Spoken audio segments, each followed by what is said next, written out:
Hello, students, and welcome to this fourth lecture in the series. Now, in this lecture, we are going to continue the further design philosophies.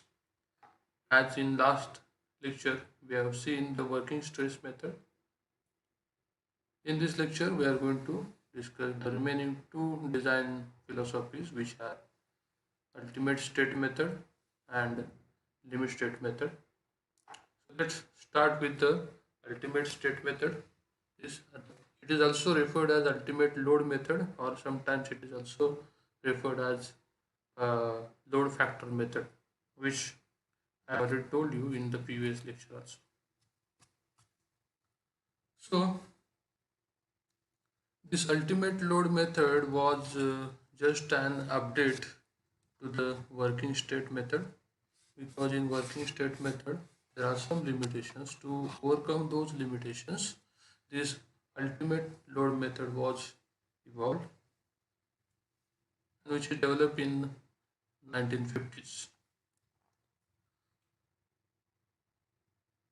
The main reason for the development of this ultimate load method is the growing realization of the shortcomings of WSM. As I told you, in WSM, we are using the linear stress strain relationship of concrete as well as of steel, but which is not actually happening. And after understanding this, or after I realizing this, that this is the limitation of WSM, that in WSM, in reinforced concrete design, and with the increased understanding of the behavior of reinforced concrete at ultimate loads, the ultimate load of design is evolve and become an alternative. That means that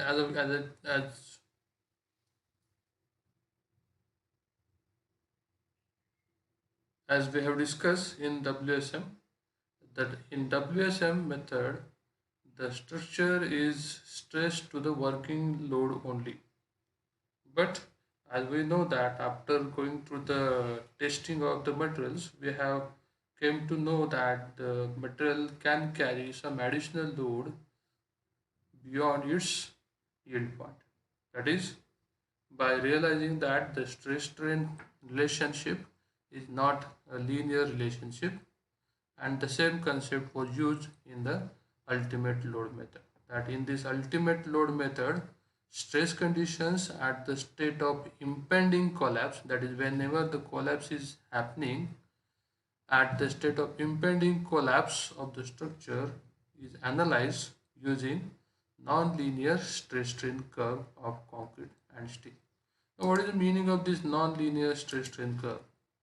As I told you, in WSM, it has been assumed that the stress and strain, this relationship is a linear one, but which is not the actual case. Actually, what happens that this stress and strain, if you plot the graph of stress and strain, that this graph is not a linear one, it is a non-linear. That up to a elastic limit, that stress strain relationship is a linear one, but again after the elastic limits, it is a non-linear one. So this kind of graph you have already seen many a times in the strength of materials. So this is the non-linear behavior of the materials, both steel. This is the particularly valid for the steel, and if you consider for the concrete, then that concrete will behaves like this. Mostly in generally the behavior of concrete will be like this. That is strain and stress. It is linear up to certain point, up to a elastic limit. Then it starts behaving like with a non-linear behavior, that is in a parabolic way, and at some point it breaks down. That is at the rupture point, it breaks down into due to the crushing of concrete. So this actual behavior is considered in ultimate load method. The safety measure design is introduced by an appropriate choice of load factor, which is defined as the ratio of ultimate load to the working load. So by using this relation, we'll be able to calculate a load factor, which is nothing but it is a ratio of ultimate load divided by the working load.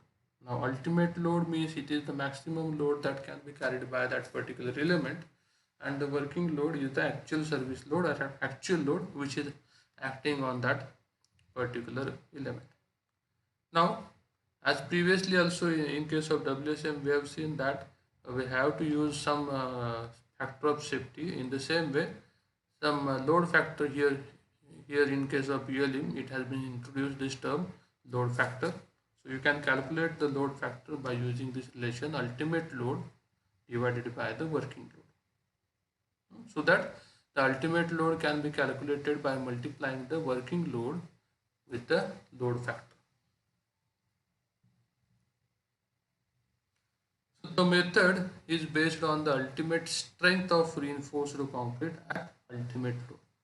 That whatever material we are using, both that is concrete and the steel, is having some ultimate strength. So we have to utilize that ultimate strength of these materials so that the structure can behave safely. So by utilizing this, what happens that the sizes which are larger in a previous method, that is in working stress method, these sizes can be reduced by utilizing this additional strength of the material. Okay, so that is the advantage of ULM. So the ultimate strength of reinforced concrete at ultimate load, which is obtained by enhancing the service load by some factor which is called as the load factor for giving a desired margin of safety. Different load factors are assigned for different loads. Hence, the method is also referred as load factor method or ultimate strength method. These load factors have been specified in the codes. I have also mentioned these load factors, different load factors in different conditions in the notes. So you can go through the notes so that you'll get the clear idea about these load factors. We are not going to consider, or we are not going to cover those points in this lecture because it is not in the scope of our syllabus. The satisfactory strength performance at ultimate loads does not guarantee satisfactory serviceability performance at normal service loads. So that is the main drawback of this ultimate load method, that by considering the ultimate load or ultimate strength of a material, here they have neglected toward the serviceability. Serviceability means that a structure is said to be serviceable in all conditions before collapse, that there should not be excessive deflections or there should not be excessive cracking. Such kind of things should be seen so that we can provide a very good and safe structure to the users. So this method generally results in more slender sections and often economical design of beams and columns, particularly when high strength reinforcing steel and concrete are used. Just as I told you previously also, that we will get very economical sections as compared to WSM. And the sections mostly what we obtain by using ULM are slender in nature. Slender in nature means it's the dimensions. If you compare the all three dimensions, length, width and depth, the depth of such members is more comparative to the other two dimensions, that is length and width, width and depth, length and width. However, the satisfactory strength performance at ultimate load does not guarantee satisfactory serviceability performance. So just as I told you, that ultimate strength or ultimate strength performance at ultimate load does not guarantee that the structure will behave satisfactorily in serviceability conditions. That we have to check that there should not be deflection. But again, in ULM, it has been observed that this kind of structures or elements which have been designed by using ULM produces an excessive deflections. And also it has been observed that the crack widths which have been obtained in such structures which have been designed in ULM are more than the permissible limits, which may produce inferiority or which may produce fear among the users, and that's why this ultimate load method was discontinued and a new method was evolved which is called as a limit state method, which is a very good combination of this ultimate load method and the working stress method. So we'll discuss the limit state method in the next lecture. For this lecture we'll stop here. Thank you.